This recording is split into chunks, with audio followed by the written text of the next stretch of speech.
wabarakatuh. Halo sahabat balance, perkenalkan nama saya Poppy Febriani Paputungan. Saya mahasiswa aktif dari Universitas Hairun Ternate, Fakultas Ekonomi dan Bisnis, Prodi Akuntansi. Nah, baiklah, di sini saya akan membahas tentang metode penelitian fenomenologi. Jadi, ada beberapa poin yang akan kita bahas dari metode penelitian fenomenologi ini. Poin yang pertama yaitu apa itu fenomenologi. Poin yang kedua yaitu langkah-langkah penelitian fenomenologi. Poin yang ketiga yaitu teknik pengumpulan data. Poin yang keempat yaitu contoh penelitian fenomenologi.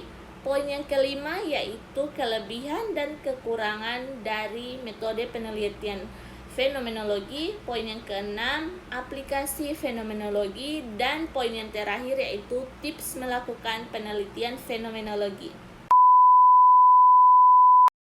Nah, baiklah sahabat balance, di sini saya akan menjelaskan apa itu fenomenologi. Fenomenologi adalah metode penelitian untuk memahami bagaimana individu mengalami suatu fenomena.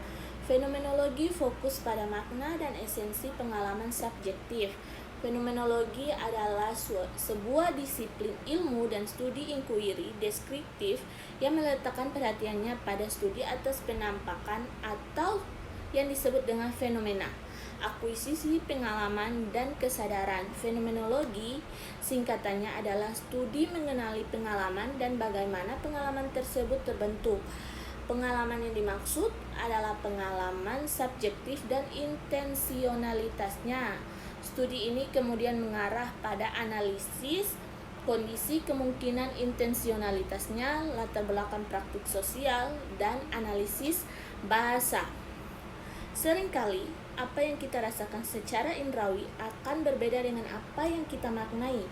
Fenomenologi mencoba untuk menangkap tidak hanya sesuatu yang kita perceive secara indrawi, tetapi juga mencoba mempelajari struktur dari pemikiran kita mengenai suatu objek yang kita lihat. Contohnya, seperti perasaan takut. Fenomenologi tidak hanya mendeskripsikan takut secara biologis, tetapi akan menyelidiki pengalaman takut itu sendiri. Misalnya, bagaimana perasaan takut muncul di tubuh kita? Pikiran apa sih yang muncul saat kita takut? Nah, itu dia. Yang kedua yaitu prosesi berduka. Fenomenologi bisa meneliti pengalaman individu yang sedang berduka.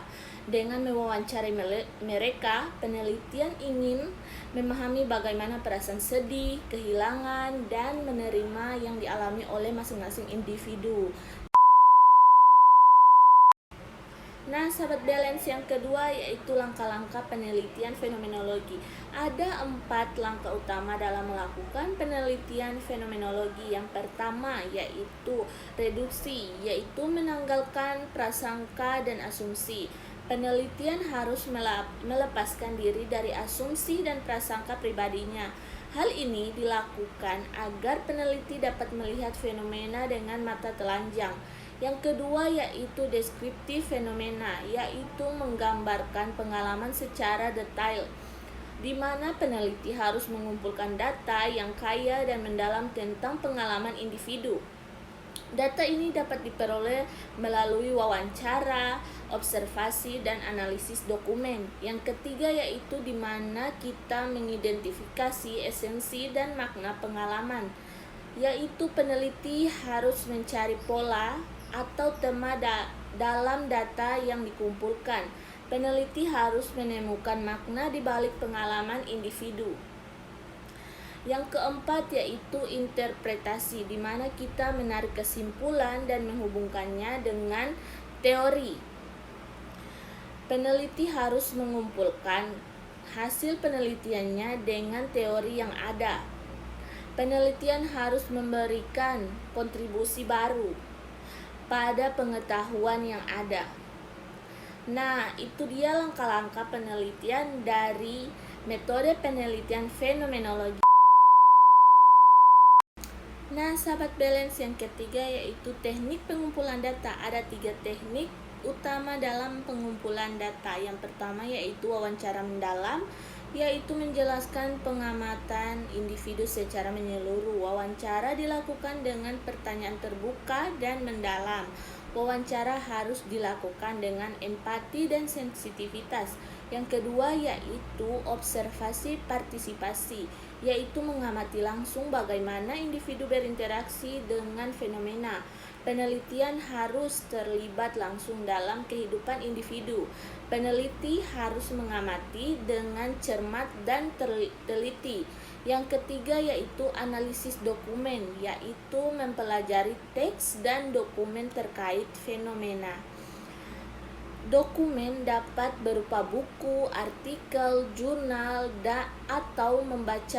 atau catatan pribadi. Analisis dokumen harus dilakukan dengan kritik dan sistematis. Lalu yang keempat, sahabat balance, yaitu contoh penelitian fenomenologi. Jadi, itu adalah beberapa teknik pengumpulan data fenomenologi. Ya baiklah sahabat balance, yang keempat kita akan membahas tentang contoh penelitian fenomenologi. Ada beberapa contoh menarik yang menggunakan metode fenomenologi. Yang pertama yaitu penelitian tentang pengalaman pasien kanker, di mana fenomenologi dapat membantu kita untuk memahami bagaimana pasien kanker mengalami rasa sakit dan takut. Hal ini dapat membantu kita untuk mengembangkan perawatan yang lebih baik bagi pasien kanker. Yang kedua yaitu penelitian tentang pengalaman belajar siswa di kelas online, di mana fenomenologi dapat membantu kita memahami bagaimana siswa mengalami belajar di kelas online. Hal ini dapat membantu kita untuk mengembangkan metode pembelajaran online yang lebih efektif. Yang ketiga yaitu penelitian tentang pengalaman seniman dalam proses kreatif, di mana fenomenologi dapat membantu kita memahami bagaimana seniman mengalami proses kreatif. Hal ini dapat membantu kita untuk memahami bagaimana seni diciptakan. Jadi itu adalah beberapa contoh dari metode penelitian fenomenologi. Baiklah sahabat balance, yang kelima kita akan membahas tentang kelebihan dan kekurangan metode fenomenologi. Yang pertama kita akan membahas kelebihannya terlebih dahulu. Kelebihan dari fenomenologi yang pertama yaitu memahami pengalaman secara mendalam, di mana fenomenologi memungkinkan kita untuk memahami bagaimana individu mengalami dunia secara subjektif. Yang kedua, mendapatkan perspektif yang kaya dan kompleks, di mana fenomenologi memberikan suara kepada individu dan memungkinkan mereka untuk menciptakan kisah mereka sendiri. Yang ketiga, memberikan kontribusi baru pada pengetahuan, di mana fenomenologi dapat membantu kita untuk melihat dunia dengan cara yang baru dan segar. Yang selanjutnya kita akan membahas tentang apa saja kekurangan dari fenomenologi. Yang pertama yaitu subjektif dan sulit digeneralisasikan. Hasil penelitian fenomenologi sulit untuk digeneralisasikan ke populasi yang lebih luas, membutuhkan waktu dan tenaga yang besar. Penelitian fenomenologi membutuhkan waktu dan tenaga yang besar untuk melakukannya. Sulit untuk menafsirkan data, di mana data penelitian fenomenologi dapat sulit untuk ditafsirkan dan dianalisis. Jadi itu adalah beberapa kelebihan dan kekurangan dari metode penelitian fenomenologi. Baiklah sahabat balance, yang keenam kita akan membahas tentang aplikasi fenomenologi. Bagaimana kita dapat mengaplikasikan fenomenologi di berbagai bidang. Jadi fenomenologi dapat diaplikasikan di berbagai bidang. Yang pertama yaitu psikologis, yang kedua yaitu sosiologis, yang ketiga yaitu pendidikan, yang keempat yaitu kesehatan seperti yang telah saya bahas tadi sebelumnya. Yang kelima yaitu desain. Nah, jadi itu dia beberapa cara pengaplikasian metode fenomenologi. di berbagai bidang. Selanjutnya, sahabat balance, kita akan membahas pembahasan yang terakhir, yaitu tips melakukan penelitian fenomenologi. Jadi, yang pertama yaitu pilih topik yang tepat, yang kedua lakukan reduksi secara konsisten, yang ketiga yaitu kumpulkan data yang kaya dan beragam, yang keempat lakukan analisis yang cermat dan teliti, yang terakhir yaitu atau yang kelima, tulis laporan yang jelas dan mudah dipahami. Jadi sahabat balance, fenomenologi bisa kita artikan sebagai studi tentang pengalaman hidup seseorang atau metode untuk mempelajari bagaimana individu secara subjektif merasakan pengalaman dan memberikan makna dari fenomenologi tersebut.